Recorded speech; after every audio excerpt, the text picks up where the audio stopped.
지난 금요일과 토요일에 찬양대 수련회를 다녀오셨는데 잘 재미나게 보내셔야 되는데 연습만 하신 거 아니에요? 또 가서 너무 찬양을 은혜롭게 하셔서 다윗이 주의 성전에서 기뻐하며 춤추다가 아랫도리가 벗겨질 만큼 열광적으로 찬송하는 그런 성경 본문이 있는데 오늘 찬양을 제가 이렇게 함께 나누면서 춤추고 싶다 이런 생각이 제가 들을 만큼 하나님께 영광 올려드리는 찬송이었는데 하나님 감사합니다. 큰 박수 한번 올려드리겠습니다. 감사합니다.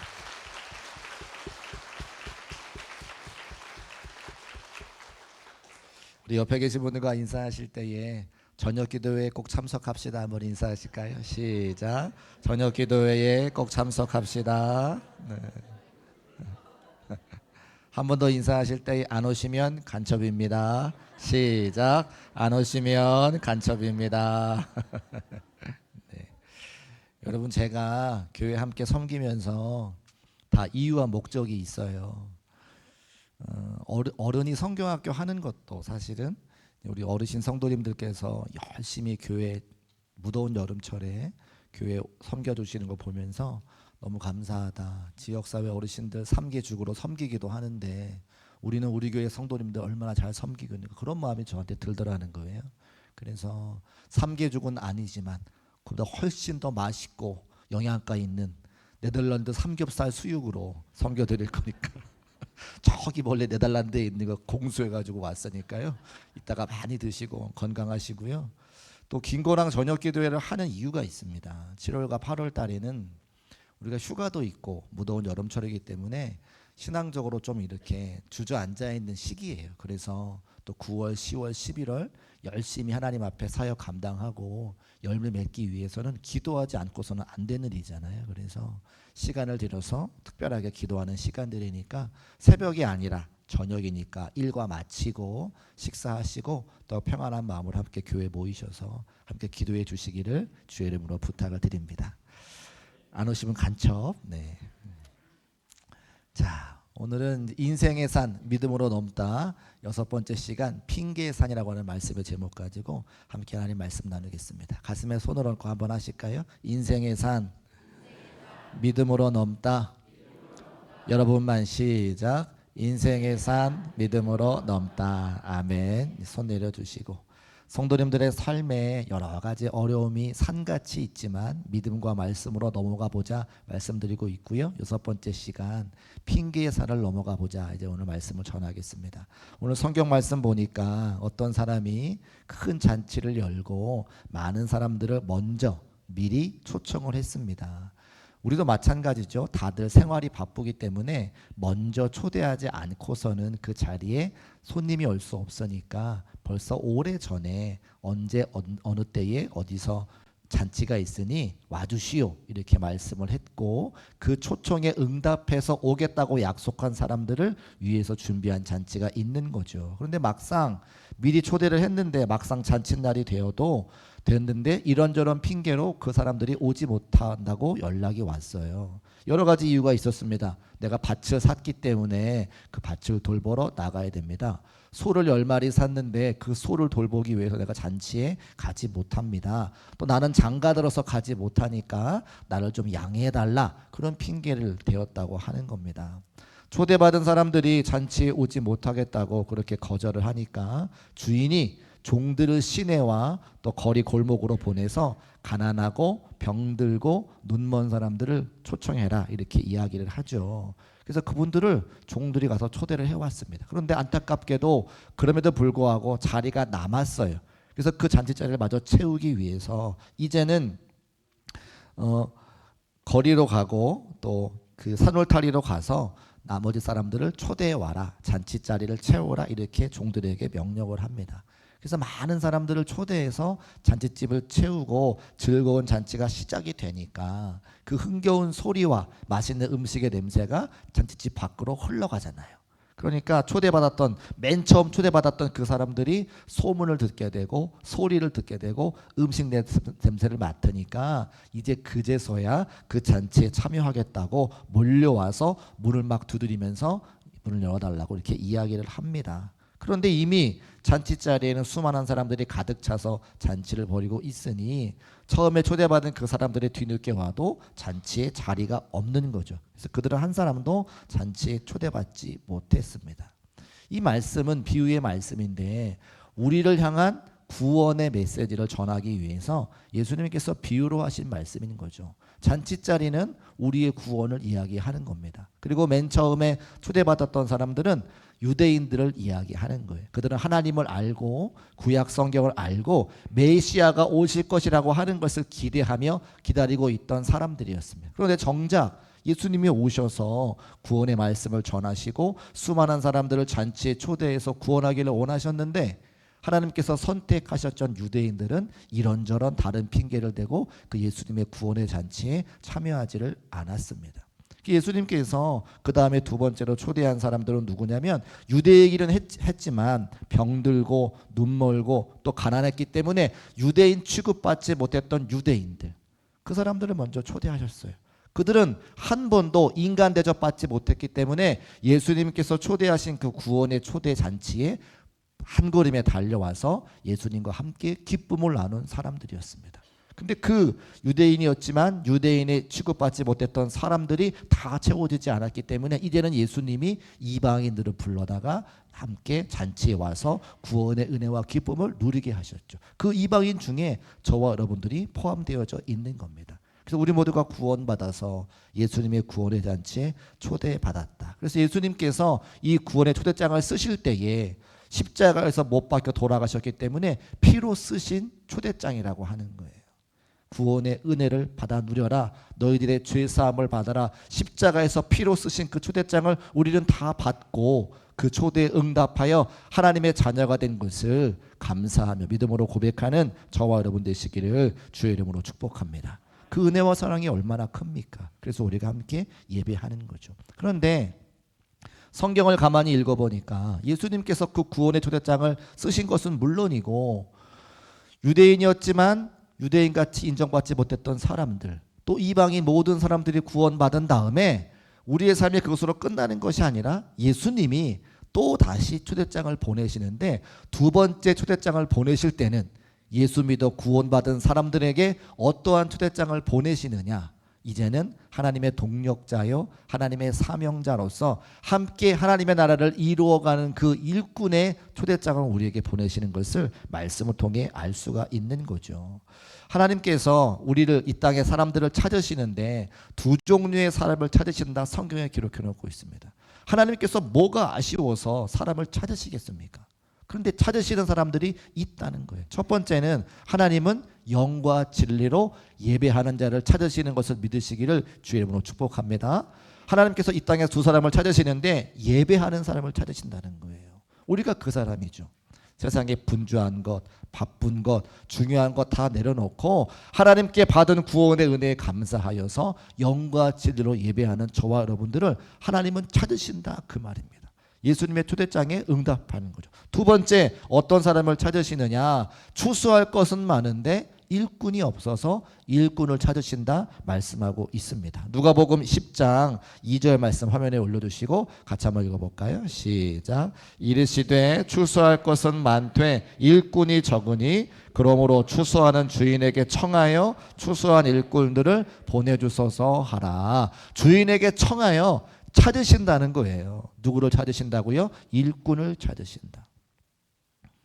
하나님이 손이 없으시고 발이 없으십니까? 하나님이 그 일 못하십니까? 아니요. 하나님은 얼마든지 하실 수 있는데 그 하나님의 위대한 일에 우리를 동참시키기 위해서 하나님의 은혜의 그 사역에 동참시키기 위해서 우리를 불러주시는 것을 알 수가 있습니다. 그러니까 하나님은 두 사람을 찾으시는데 예배하는 사람과 하나님의 일에 동력하는 일꾼을 찾으시는 것을 말씀을 통해 알 수가 있습니다. 그리고 봤더니 예수님이 성경에서 사람들을 묘사할 때에 뭐라고 묘사하는가? 포도원 일꾼, 5달란트 받은 사람, 씨 뿌리는 농부 다 뭐 하는 거예요? 일하는 사람들이라는 거죠. 하나님이 일꾼을 찾으시더라. 제가 어떤 책을 읽어보니까 우리 성도님들 중에 뱀파이어 크리스찬이 있다는 거예요. 무슨 크리스찬이요? 뱀파이어. 뱀파이어가 뭐예요? 사람들의 피를 빨아먹는 존재잖아요. 그 왜 뱀파이어 크리스찬이라고 얘기하는 걸 봤더니 구원받으려면 누구의 피가 필요합니까? 예수 그리스도의 피가 필요하죠. 그러니까 사람들이 구원받기 위해서 예수님의 피는 바르고 원하는데, 구원받고 제자가 되어 사명을 감당하기 싫은 사람들을 뱀파이어 크리스찬이라고 말하는 걸 제가 봤어요. 조금 과격한 표현이죠.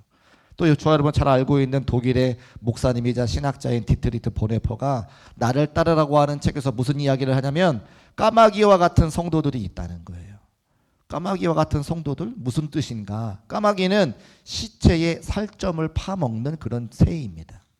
그러니까 우리가 성찬 받을 때에 예수님의 피와 살을 먹고 마시고 구원의 감격을 누리는데, 마치 까마귀와 같아서 예수님께 구원받기를 원하니까 살과 피만 먹고 사역을 감당하지 않는 자들을 까마귀와 같다라고 표현해 놨다는 거죠. 제가 조금 과격한 표현이라고 생각은 하지만 그런 성도들이 교회에 있는 것도 사실인 것을 알 수가 있습니다. 뱀파이어 크리스찬이 있고 까마귀와 같은 성도들이 있다는 거예요. 예수님께서 우리를 구원하시기 위해서 구원의 잔치집에 초대해 주셨는데, 그 구원의 은혜와 사랑을 누리고 두 번째 초청하실 때 나와 함께 하나님의 나라를 일구어 가자 초청하시는 그 초청에는 모른 척하고 예수님의 피만, 예수님의 그 살만 먹기를 원하는 성도들이 교회 안에 있더라. 그래서 오늘 핑계를 대지 말고 하나님의 사명을 함께 감당할 수 있는 우리 중국교회 성도들의 삶이 되시기를 주의 이름으로 축복합니다. 자, 그렇다면 우리가 뱀파이어 크리스찬이나 까마귀와 같은 성도가 되지 아니하고 하나님의 일에 동참하기를 원할 때에 그럼 무엇을 어떻게 해야 되는가, 이런 생각이 우리 가운데 있죠. 그러면 내가 하나님의 사역을 감당하기를 원할 때에 무슨 일을 해야 되는가? 예수님께서 하셨던 것을 따라하면 될 것 같습니다. 같이 한번 따라 하실까요? 예수님의 따라쟁이. 그렇죠. 우리 교회 다니는 사람들은 예수님을 따라하면 되는 거예요. 예수님 무슨 일 하셨습니까? 마태복음 4장 23절에 잘 기록이 되어져 있어요. 같이 한번 읽어볼까요? 시작. 예수께서 온 갈릴리에 두루 다니사 그들의 회당에서 가르치시며 천국 복음을 전파하시며 백성 중에 모든 병과 모든 약한 것을 고치시니. 아멘. 예수님께서 이 땅에 오셔서 세 가지 사역을 하셨는데, 첫 번째는 말씀을 가르치셨습니다. 예수님은 회당에서 하나님의 말씀을 가르치죠. 두 번째는 병든 자와 귀신 들린 자를 회복시켜 주셨죠. 고쳐 주셨습니다. 세 번째는 때를 얻든지 못 얻든지 하나님의 복음을 전하셨어요. 영어로 하면 teaching, healing, 그리고 에반젤라이징, 이렇게 세 가지를 하셨죠. 근데 그 영어 단어가 앞에 약자를 하면 teaching, T고요. healing, H고요. 에반젤라이징, E. 그럼 뭐예요? THE, 더라고 하는 거예요. 그래서 여러분 교회 지역을 다니실 때마다 교회 이름을 보게 되시는데 더 무슨 교회가 있습니다. 예를 들면 더 중국교회 이렇게 있는 거죠. 그 말은 무슨 말이냐면 교회의 사역을, 중점적인 사역을 예수님께서 하셨던 말씀을 가르치고 사람들을 치유하고 복음을 증거하는 교회가 되겠다, 이렇게 아예 교회 이름에다가 붙여놓는 거예요. 그래서 우리 함께 사역하시는 부목사님들이 혹시 교회를 개척해서 더 중국교회라고 이름을 붙인다고 하면 얼마든지 허락해 줄 생각입니다. 괜찮겠죠? 네. 그렇게 예수님의 사역이 뭐냐? 가르치고 또 치유하고 복음을 전하는 그 사역을 우리는 따라하는 사람들이라고 하는 거예요. 예수님이 하셨던 그 사역을 함께 감당하면 예수님의 따라자기가 될 수 있다. 첫 번째, 그러면 우리가 말씀 사역을 해야 되는데 하나님의 말씀을 가르치는 중국교회 성도가 되시기를 주의 이름으로 축복합니다. 예수님께서는 갈릴리 온 지역을 두루 다니시면서 안식일마다 빠짐없이 회당에서 주의 말씀을 가르치셨습니다. 사단이 예수님을 시험하잖아요. 마귀가 세 가지로 예수님을 광야에서 시험할 때에 예수님이 무엇으로 그것을 이겨내셨습니까? 말씀으로 이겨내셨죠. 또 바리새인들이 율법으로 예수님 공격할 때에 더 해박한 말씀의 지식으로 그 공격들을 다 이겨내셨습니다. 그리고 목자 잃은 양 같은 사람들에게 하나님의 말씀을 가르치셔서 천국이 곧 가까이 온다, 하나님의 말씀으로 그들의 삶을 옳은 길로 인도하시는 것을 볼 수가 있습니다. 예수님은 하나님의 말씀을 정확하게 가르치셨어요. 근데 그것이 가능한 것은 왜입니까? 예수님께서 하나님의 아들이셨기 때문입니다. 우리도 때로는 말씀을 가르치는 자리에 설 수가 있어요. 속장님이라든지 선교회장님이라든지 교회 중역이 되어서 또 교회학교 선생님이 되어서 하나님의 말씀을 가르칠 때가 있습니다. 그러면 가르치기 위해서 내가 뭘 먼저 해야 됩니까? 하나님의 말씀을 먼저 배워야죠. 제가 교육조연사 시절에 아이들을 가르칠 때 가장 답답한 것이 무엇이냐면 그 아이들에게 하나님의 말씀을 잘 전하기를 원하는데 제가 성경 말씀을 모르니까 너무 답답한 거예요. 도서관에 가서 공부를 하는데 옆에 앉아있는 어떤 분이 성경책을 막 열심히 공부를 하더라고요. 그 성경책이 막 밑줄 쳐져 있고 연습장에 하나님의 말씀을 막 기록하고 있어서 뭐 하시는 분인가 그분이 화장실 갔을 때 봤더니 요 가까이에 있는 장로고 신학대학교 신학대학원에 입학시험 보는 사람이었어요.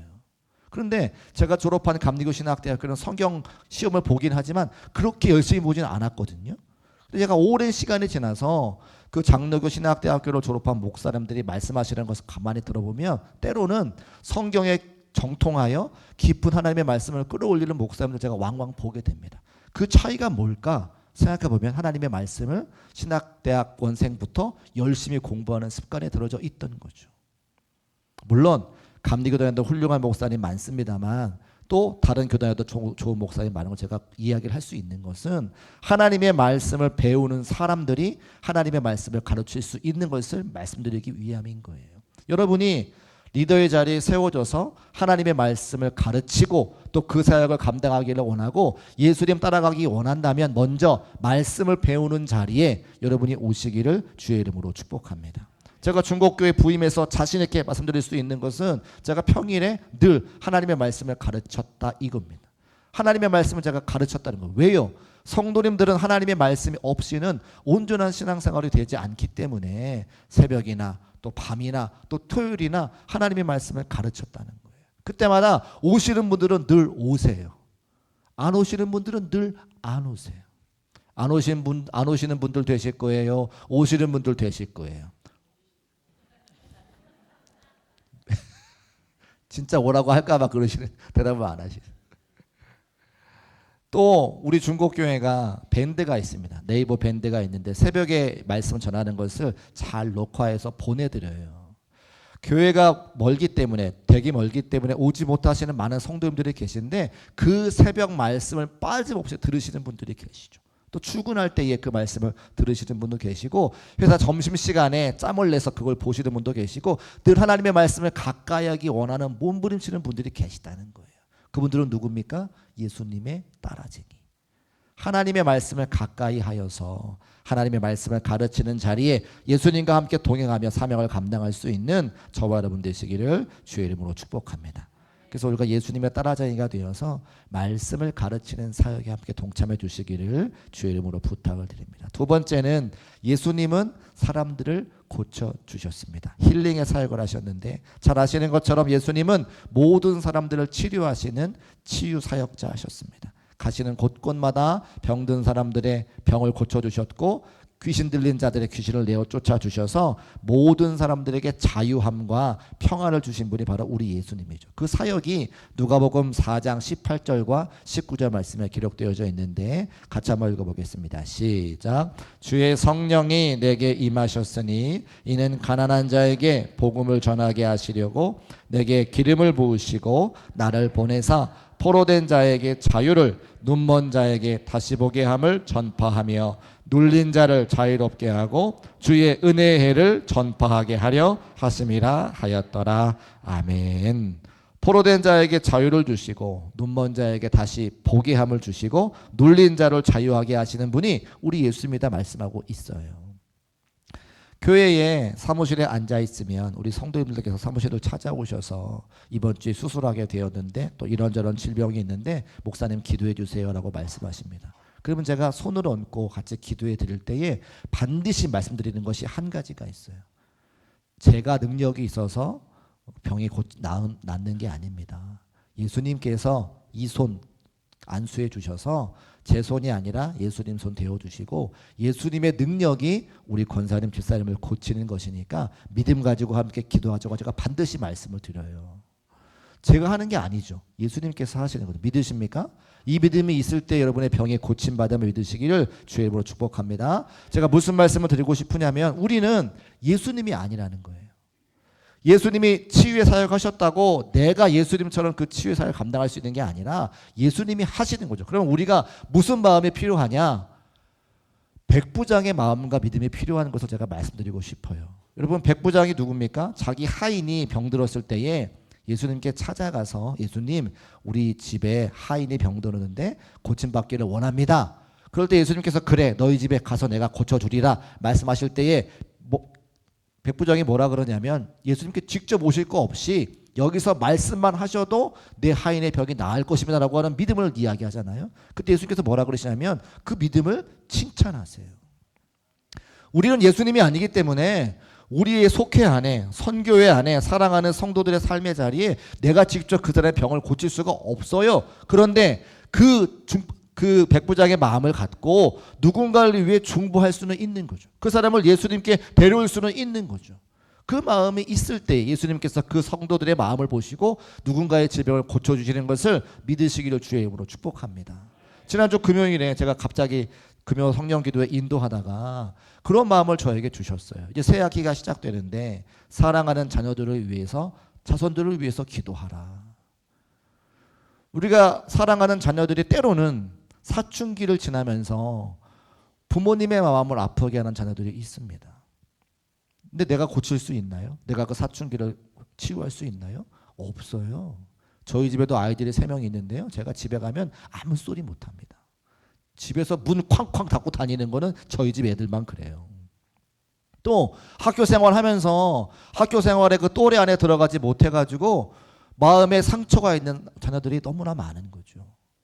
부모님들이 너무 잘해주시니까 아이들이 자기의 알을 깨고 나와야 되는데 병아리가 자기의 알을 깨고 나오는 것처럼, 그래서 안쪽에서도 자기의 불의로 알을 깨고 바깥에서도 부모가 알을 깨줘야 되는데 내가 힘이 없어서 나의 알을 깨지 못하는 자녀들이 굉장히 많을 때에 누가 그들을 위해서 기도하겠는가? 부모님들이 기도하고 사랑하는 성도들이 기도할 때에 하나님께서 그 백부장의 마음을 통해서 역사해 주시사 회복의 은혜를 주실 것을 믿음으로 고백합니다. 제가 그 마음을 주시니까 함께 기도하자고 말씀드렸을 때에 많은 성도들이 함께 공감하며 기도하고 또 하나님의 은혜를 받은 걸 제가 경험하게 됩니다. 그게 뭐예요? 백부장의 마음이라고 하는 거예요. 우리 교회에 연세 드신 분들 많으시니까 질병 가운데 고통당하는 분들 많으시죠. 내가 고칠 수 없습니다.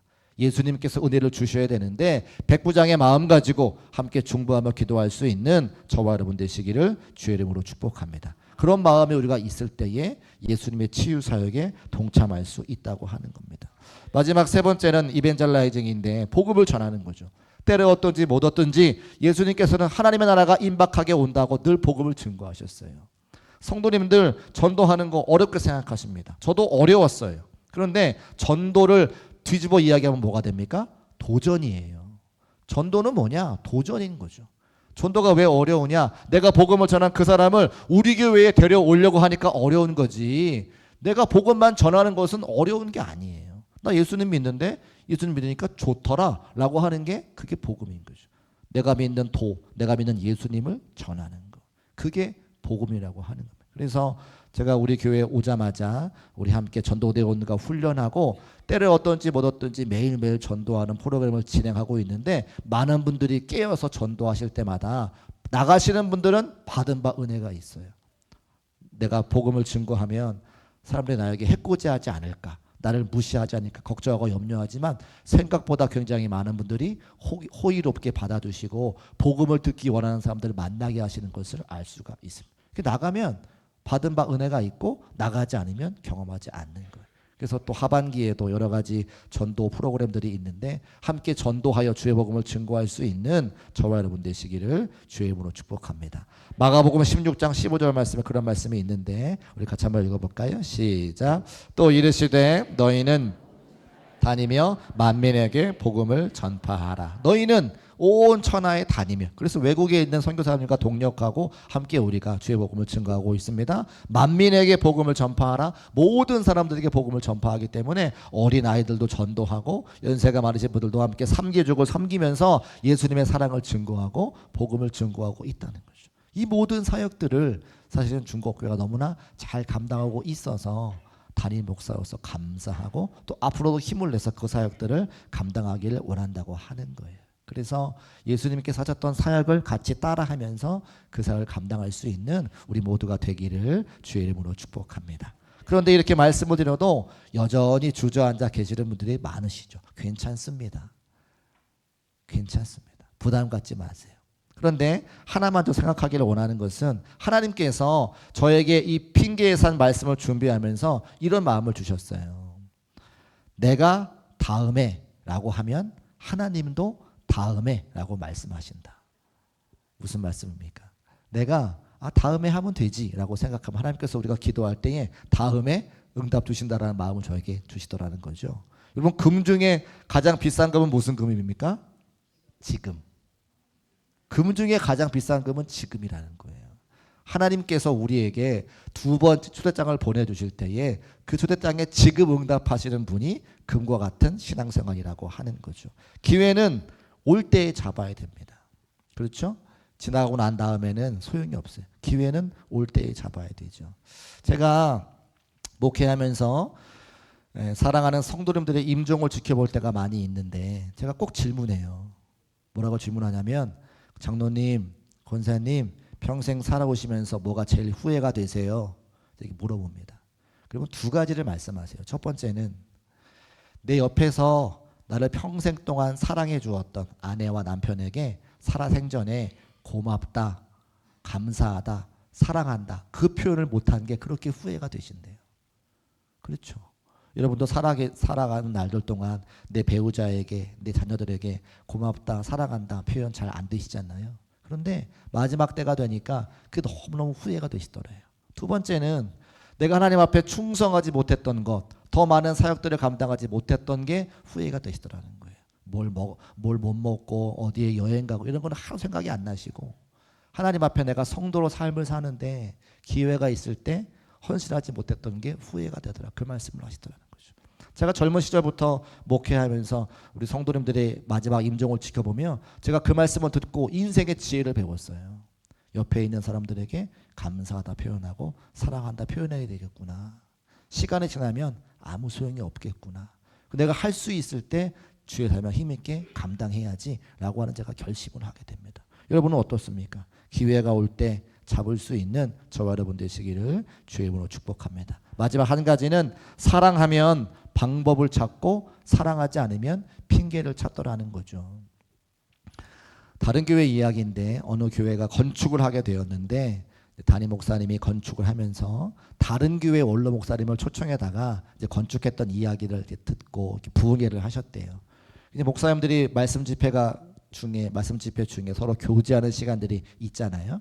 근데 그 교회 담임 목사님이 건축하는 중이라 그런지 너무 얼굴에 피곤한 모습이 역력해서 그 원로 목사님이 이렇게 물어보셨대. 아니 뭐가 그렇게 힘들어요? 얼굴에 피곤한 모습이 많으네요. 그랬더니 그 담임 목사님이 건축 중이라 이것도 힘들고 저것도 힘들면 이렇게 이야기했다는 거죠. 근데 그 원로 목사님이 이렇게 그 담임 목사님을 보면서 이런 이야기를 했다는 거죠.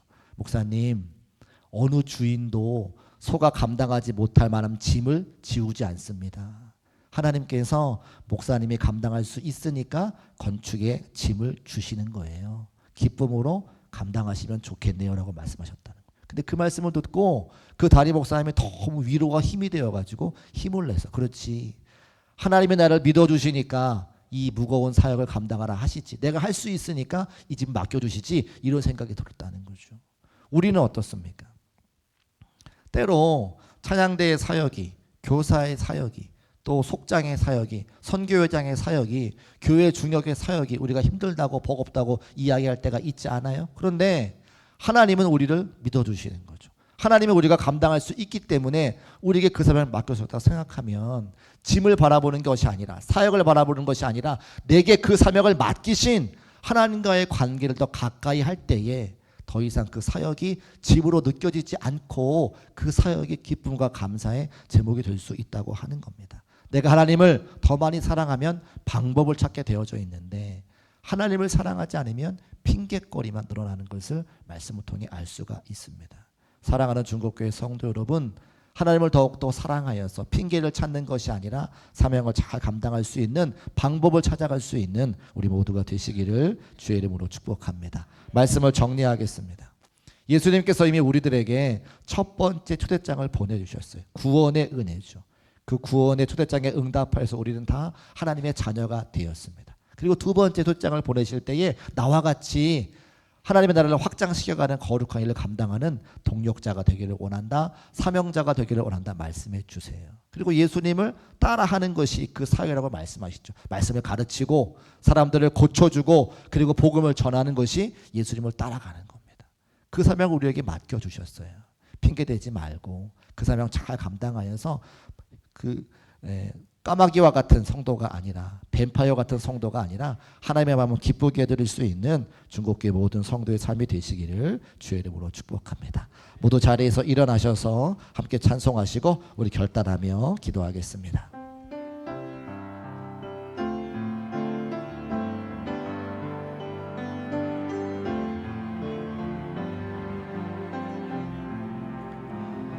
주님 내가 여기 사오니 나를 보내소서. 나의 몸 주께 드리오니 주 받으옵소서. 주님 내가 여기 사오니 나를 써주소서.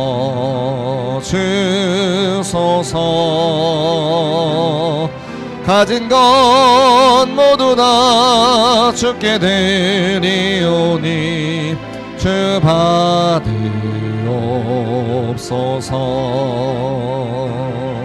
할렐루야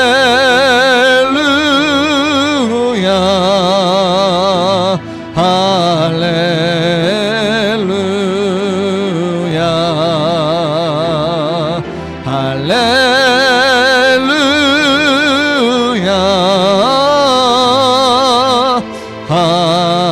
할렐루야. 나를 받으옵소서.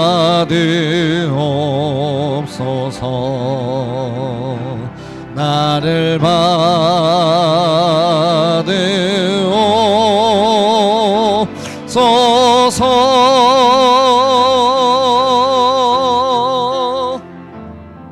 우리 시간 함께 결단하며